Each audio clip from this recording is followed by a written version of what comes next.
Então, como eu estava contando, a Citaui tem a missão de mobilizar capital para impacto socioambiental positivo. A gente faz isso de duas formas desde 2008. A gente tem um programa que é de finanças sociais, que é uma frente que a gente está muito mais próximo dos recursos filantrópicos e de investimento de impacto, né? Vocês mencionaram aí do investimento de impacto. Então, a Citaui opera fundos filantrópicos, faz uma ponte entre famílias, empresas que desejam destinar recursos filantrópicos a projetos com benefício social e ambiental. Então, a gente faz essa ponte, gere fundos filantrópicos e também desenvolve soluções financeiras para que o mercado conheça mais sobre o tema e replique. Vocês mencionaram do ICE com o Diogo, né? Acho que foi o Diogo que você mencionou que vocês têm contato. Então, perfeito, Diogo, que vai apresentar dia 30, isso mesmo. Isso, a gente tem super contato com eles, foi da diretoria executiva da Aliança, né, pelos investimentos e negócios de impacto. Então, a Citaui tem um papel muito de fomentar esse ecossistema. Então, por esse braço, né, de finanças sociais, a Citaui também é uma investidora de impacto, está ali no espectro, né, de investimento de impacto, ela está mais próxima ali do Impact First, então abrindo mão do retorno. A gente é o investidor de impacto mais ativo do Brasil em número de operações, então já foram mais de 50 operações de investimento de impacto, principalmente com empréstimo, para organizações com ou sem fins lucrativos. E recentemente a gente desenvolveu a plataforma de empréstimo coletivo, não sei se vocês já ouviram falar, empréstimocoletivo.net, que permite que, enfim, pessoas coloquem a partir de R$ 1.000, né, um investimento em um negócio de impacto. Então, acho que tem muito a ver com essa mudança de percepção, né, das pessoas, dos investidores individuais mesmo, sobre o papel do dinheiro, né, o papel do capital e o que a gente promove quando a gente está colocando o dinheiro em alguma empresa, em algum fundo, né? Então, a Citaui trabalha desenvolvendo essas soluções e para o mercado também replicar, né? Então, a gente é uma organização pequena, a ideia é que o mercado conheça mais sobre isso, faça parcerias, replique. Então, essa é a atuação do braço de finanças sociais. E enquanto a gente tem uma atuação no programa de finanças sustentáveis, que é o programa que eu trabalho há 7 anos, que a gente assessora e busca influenciar o grande capital, né? O capital mainstream de grandes bancos, grandes gestoras de recursos. A gente tem projetos também com governos, organizações multilaterais, com empresas. Então, a gente trabalha muito influenciando para que essas organizações percebam o valor de incorporar questões ESG nas suas decisões de investimento, na gestão de risco, na estratégia de investimentos, na captação de recursos. Então, os Green Bonds, né, os títulos verdes, a gente trouxe esse tema em 2014 para o Brasil. A Citaui fez, junto com o Santander, o primeiro evento sobre Green Bonds no Brasil. Então, a gente apostou lá atrás em trazer isso, viu que era uma oportunidade interessante e atua também como consultora, né, em avaliação de títulos verdes. Tá? Então, a gente tem esse trabalho junto a bancos, empresas, né, instituições privadas e organismos multilaterais também. A gente tem atuação não só aqui no Brasil, mas na América Latina, tem um escritório em Bogotá, então a gente atua lá na Colômbia, na América Central, com essa mesma pegada, principalmente no braço de finanças sustentáveis, buscando promover a agenda de títulos verdes e buscando promover essa agenda de incorporação de questões ESG nas decisões de investimento. Tá? Então, esse é o papel assim, e a posição, né? A posição da qual eu estou aqui falando com vocês. Eu tenho até outros slides sobre, enfim, a nossa visão prática, né, que a Vivi pediu que eu compartilhasse, mas respondendo, né, voltando a responder a pergunta que a Vivi colocou no início, né, de interação com o Brasf, qual o papel. Eu vejo muita interação nessa prática de finanças sustentáveis, em que a Citaui promove, faz um fomento à agenda de finanças verdes. Então, a gente tem um braço, na verdade, dentro do programa de finanças sustentáveis, tem uma atuação com o que a gente chama aqui no slide de inteligência e articulação, que a gente desenvolve eventos, programas, né, coloca atores para conversar no mercado, seja especialistas, sejam instituições financeiras, empresas. Então, acho que aqui é um possível ponto de convergência. A gente realiza esses projetos e faz estudos, publicações para o mercado, para a gente conseguir ajudar a educar o mercado, né, com relação a esses temas. Então, aqui acho que tem uma super possível interação, já que vocês têm, enfim, outros relacionamentos também, tem um capital intelectual aí dentro do grupo. Então, aqui acho que é uma possível interação, sim, entre Cital e Brasf. E vejo também que tem um papel, né, voltando para o que eu comentei no início, o Brasf tem esse papel de levar esse tema para a academia e trazer também conhecimento da academia para aumentar o rigor desse tema no mercado. Então, acho que isso é super importante. Eu vejo que tem, enfim, programas, né, grupos de pesquisa com foco em sustentabilidade, tem muitos grupos de pesquisa, programas com foco em finanças. A gente não vê tanta interação entre os dois, né? Então, aqui acho que é algo que vocês podem acrescentar bastante. Tá? Então, diria isso.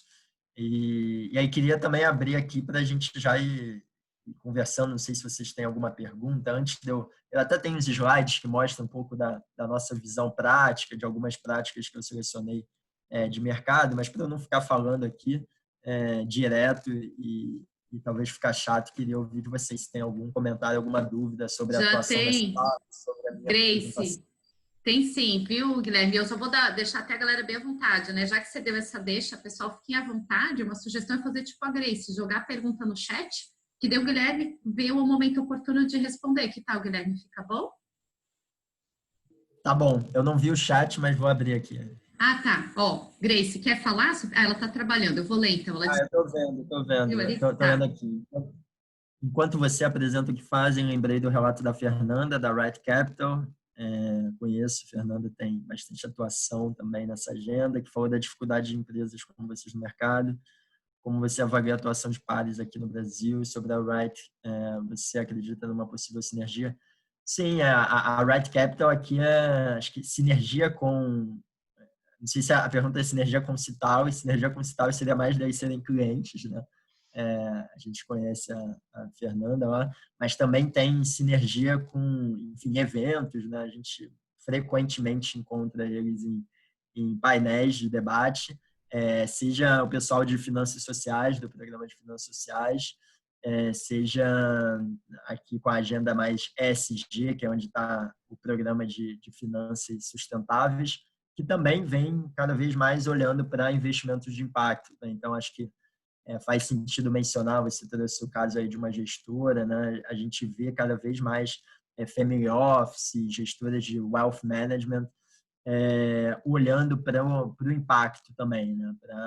Para promover investimentos de impacto com fins, com retorno, com busca de retorno, mas buscando incutir o impacto positivo, né? Então, tem uma agenda ESG ainda importante para percorrer isso, né? Porque eu gosto de falar que o impacto, investimento de impacto, não pode esquecer do ESG, né? Então, a gente vê muito negócio de impacto que tem ali seus riscos sociais e ambientais que precisam ser geridos também, né? Mas também tem os atores que estão nessa agenda mais ESG que começam a olhar oportunidades de investimento de impacto. Tá?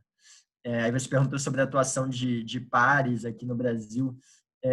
Acho que não tem, costumo falar que não tem nenhum par 100% do que a Citaui faz, né? Esse papel de think and do tank que a gente tem, de promover o mercado e também atuar no do, né? Executando, fazendo projetos de consultoria, a gente não vê. Tem o Ceres nos Estados Unidos, que faz algo parecido, né? Lembra um pouco, mas ainda assim é algo diferente aqui da realidade nacional. Tem algumas consultorias de sustentabilidade que estão cada vez mais olhando para esse mercado ESG, mas não tem nenhum par assim claro da Citaui aqui no Brasil. Mas tem, então, alguns atores, né? Investidores de impacto, a Vox, enfim, investidores de impacto puro, né, que aí são muito alinhados ao que o programa de finanças sociais faz. Tem alguns atores de consultoria que são mais alinhados ao que a gente faz em finanças sustentáveis, mas nunca tendo esse alinhamento, essa paridade completa. Tá? Acho que responde a sua pergunta, Grace. Legal. A Sônia tem uma pergunta também, Sônia. Eu gostaria de saber, Guilherme, como é que vocês... deixa eu abrir minha câmera, né? Como é que vocês fazem para poder buscar as informações a fim de identificar aquele empreendimento que, de fato, vai desenvolver ações de impacto no mundo real? Vocês buscam isso, em geral, essas empresas já têm relatório de sustentabilidade, têm demonstrações contábeis, vocês fazem uma análise econômica financeira tradicional primeiro, para depois fazer uma análise no que eles informam a respeito das ações, né, relacionadas a ESG. Então, enfim, eu gostaria de saber onde vocês vão buscar as informações, se elas são formais ou informais, se tem alguma colisão, assim, tipo o GRI, o relato integrado, que vocês vão buscar essas informações, e se a empresa não está na B3, por exemplo, ou alguma outra bolsa, né? Onde vocês vão buscar essa informação? Essa é a minha curiosidade, porque como a gente trabalha com produzindo e discutindo relatório de sustentabilidade, e isso é mais para as empresas de grande porte, né? Principalmente aquelas que estão na B3, aqui tratando-se do Brasil, e agora mesmo eu estou dando uma disciplina na graduação que é contabilidade e sustentabilidade. Contabilidade e os ODS, né? E a gente está justamente trabalhando com os relatórios de sustentabilidade das empresas que estão no ISE. Foi a nossa escolha, né? E nós temos identificado, mesmo a pessoa que está, a empresa que está lá no ISE, não tem produzido ou não tem publicado relatórios de sustentabilidade. A Bombril, por exemplo, está no ISE e o último relatório que ela publicou foi de 2015. Então, essa é a minha curiosidade. Obrigada. Legal. Acho que a gente pode dividir aqui entre dois grupos, né? Aquelas empresas que têm uma participação já no mercado de capitais, que estão no mercado de capitais olhando para tanto a emissão de ações como a emissão de títulos de dívida. Essas companhias têm um reporte um pouco maior. Então, para essas companhias, a gente olha relatório de sustentabilidade, relatório anual, relatório integrado, site da companhia também. Então, a nossa equipe de pesquisa ESG, né, o ESG Research que a gente traz, né, é justamente para conseguir capturar essas informações. Então, a gente tem 10 analistas só focados em buscar informações sobre empresas, né, e traduzir isso em indicadores. Então, indicadores ASG. Tem grandes empresas no mundo que fazem isso, e cada vez mais essas empresas estão sendo adquiridas por grandes empresas que provêm informações corporativas, de maneira geral. Então, a Bloomberg, por exemplo, a Thomson Reuters, essas companhias no último ano, nos últimos 2 anos, elas adquiriram várias companhias que eram especializadas em ESG Research.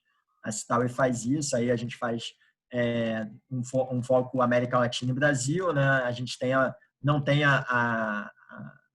o alcance, né, dessas companhias internacionais, mas a gente tem um olhar de brasileiro, de latino-americano, que permite um pouquinho mais a análise melhor do que é aquele indicador que está lá no relatório da companhia. Mas aí você comentou que nem sempre esses relatórios estão disponíveis ou nem sempre também seguem GRI, algum padrão. Então, a gente costuma complementar isso com busca de informações em outras bases oficiais do governo, pesquisa em mídia também, de controvérsias ASG. Então, a gente pesquisa sobre controvérsias das companhias, porque a gente sabe que, ao avaliar uma companhia, a gente precisa olhar políticas, manuais, compromissos, a gente precisa avaliar os processos dela, mas a gente também precisa avaliar o que está acontecendo no dia a dia, né? Porque existem processos que não são à prova de bala, né? A gente sabe, tem casos aí icônicos no Brasil, não preciso nem enumerar, mas Brumadinho ensina isso com uma companhia com super prática ESG, política formalizada, mas que tem ali desafios que muitas vezes não são capturados quando a gente olha externamente, né? A gente não consegue perceber. Então, é interessante sempre acompanhar controvérsias, né? Alguma notícia negativa que não seja tão bombástica, mas que dê ali um sinal de alerta, né? Uma bandeira vermelha de que algo pode acontecer depois, do ponto de vista de materialização de um risco ESG. Então, a gente complementa esse olhar buscando informações em mídia. Mas essas informações também, em geral, são disponíveis para as companhias maiores, né? Então, todos esses tipos de busca de informação que eu comentei são com foco em desk research, né, que é pesquisa de mesa. Só que a gente também trabalha, e principalmente para as companhias menores, principalmente para investimento de impacto, a equipe lá de finanças sociais, ou quando a gente assessora uma gestora que vai fazer um investimento grande em uma companhia, que vai adquirir uma parte considerável de uma companhia, aí a gente faz uma diligência mesmo. Então, vai a campo, conversa com a empresa, tem questionários, a gente tem uma metodologia proprietária do que considerar para perguntar para a companhia. Então, é um processo custoso, né? O exemplo aqui que eu posso dar é nessa plataforma de empréstimo coletivo, né, que a Citaui tem. Lá a gente faz a diligência financeira, contábil do negócio e faz uma diligência de impacto também. Então, isso é caro, né? Tem que ir, enfim, lá para o interior da Amazônia, de barco, conhecer a empresa, conversar com os stakeholders dela também, né? Esse é um ponto que eu destaco como muito importante. Se é uma companhia que busca gerar impacto, a gente não pode só olhar para a companhia, a gente tem que gerar para quem está recebendo, tem que olhar para quem está recebendo o impacto, né? Porque, enfim, eu como companhia posso falar que estou dando acesso a um serviço básico para alguém, que estou mudando a vida de alguém, mas aí aquele alguém não vê esse impacto, né? Então, tem isso, e até por isso essa prática do empréstimo coletivo que a gente faz apoiada por organizações, empresas que fazem doação para que custeiem de fato essa diligência, né? Então, o Instituto Sabin é um apoiador, está lá no site, a gente sempre busca outros apoiadores, porque é algo que não para em pé sem esse recurso de alguém custeando essa análise bem diligente dos negócios, né? Então, aí acho que até vale um outro conceito, trazer aqui, que é o conceito de blended finance, né? Que está sendo discutido agora, que é o capital, diferentes tipos de capital mobilizados de maneira conjunta para gerar um impacto positivo. Então, uma plataforma, essa é uma plataforma de empréstimo que as pessoas podem colocar o seu recurso e ter o retorno. Então, ali é um investimento buscando retorno. Mas isso só vai ser possível com essa doação que eu comentei, né, de alguém que custeia aquela análise diligente.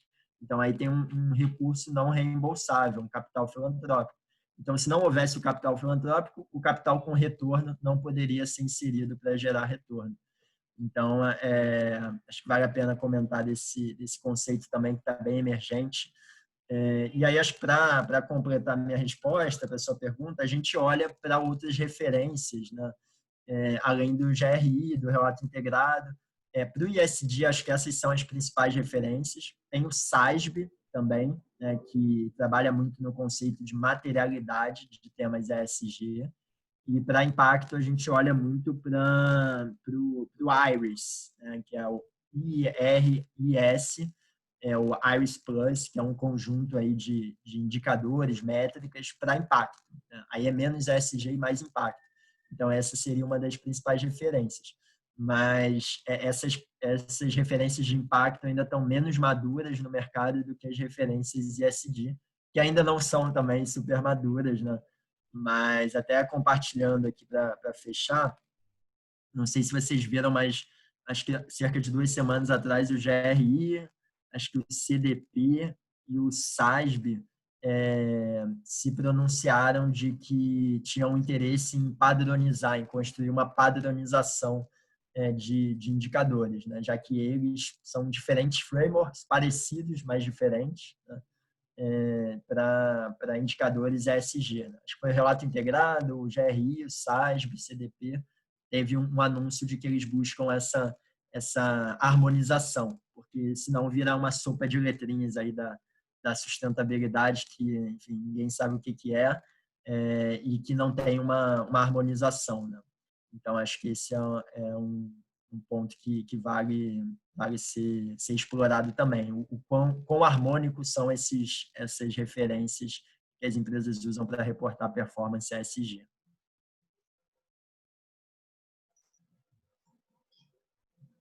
Muito obrigada, muito obrigada. Respondeu bem bacana mesmo a sua resposta. Muito obrigada.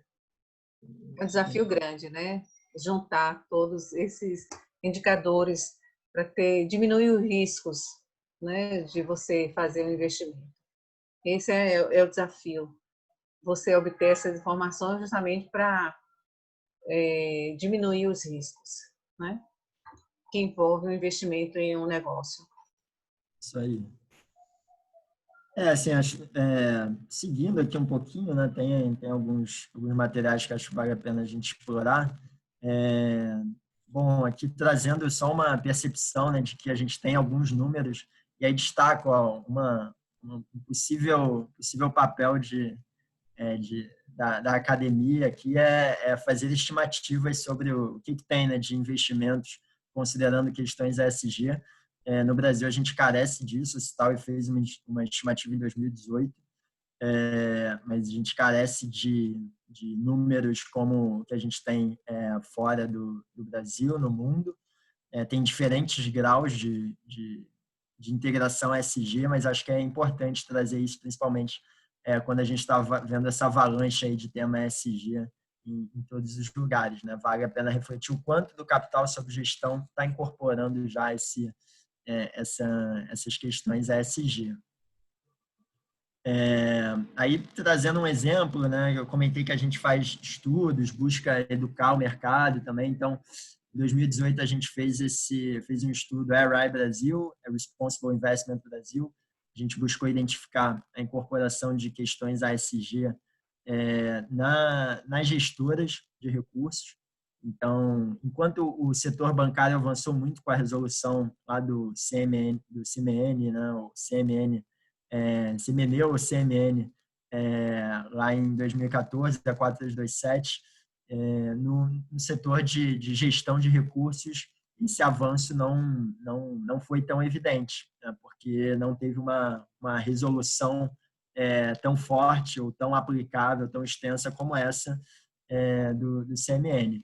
Então, aqui a gente vê na indústria, né, de gestão de recursos no Brasil uma diferença muito grande de integração de questões ESG.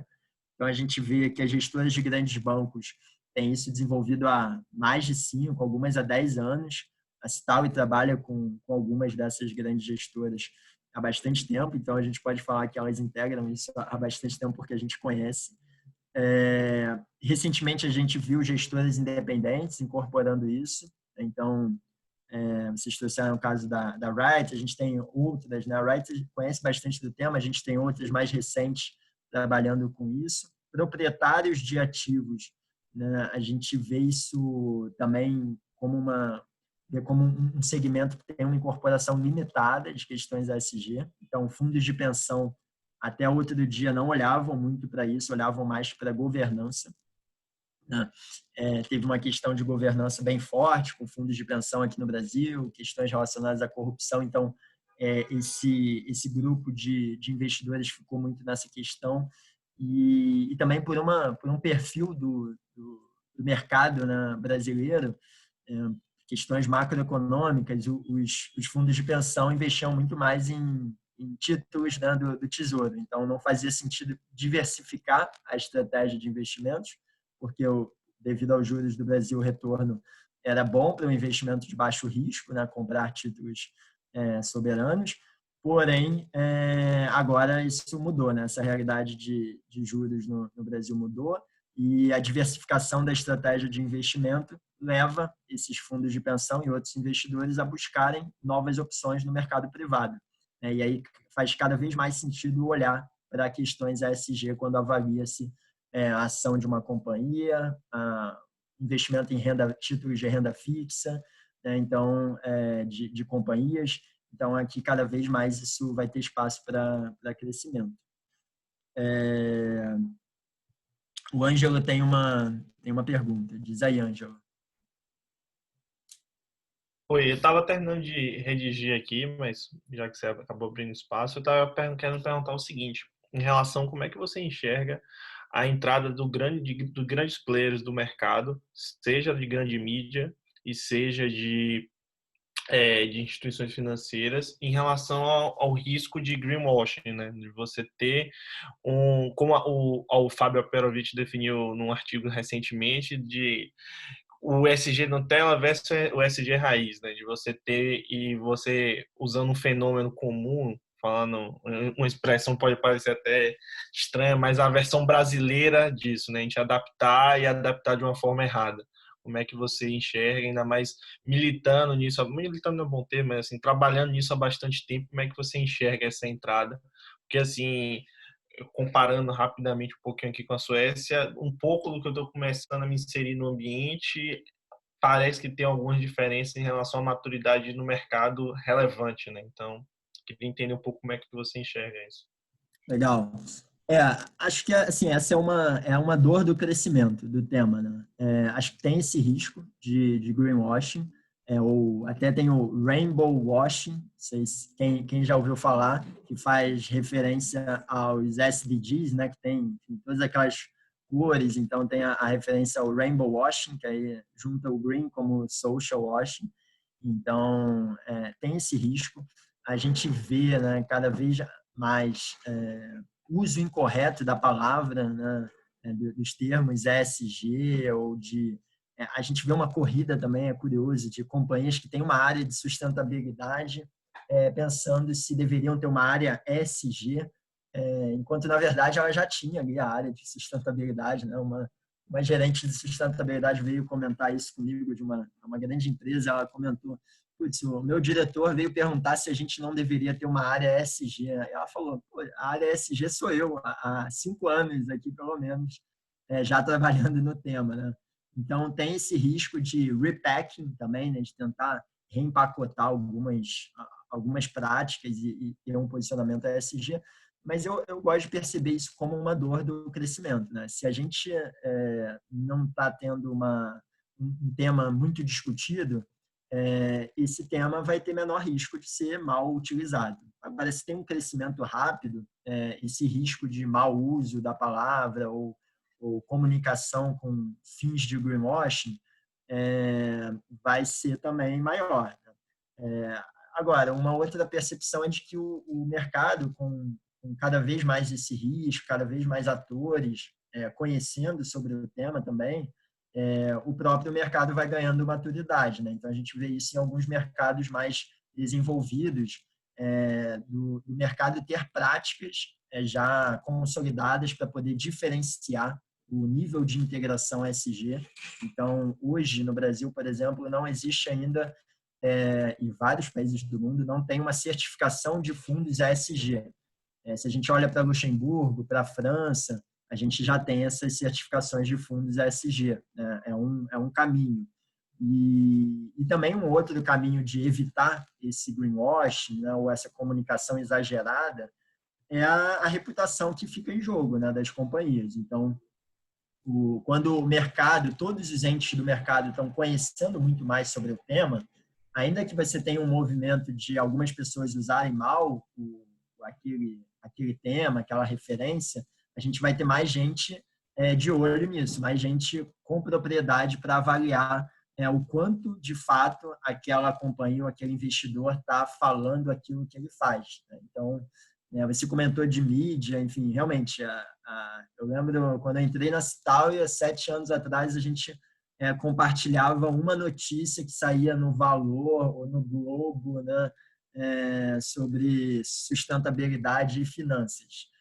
Isso ao longo de uma semana. Hoje a gente vê canais especiais, o Reset, aí, que a Vivi até compartilhou no chat, e grandes canais, né? O Estadão tem lá uma coluna só de retomada verde, que toda hora tem conteúdo ESG, então isso é positivo. Né?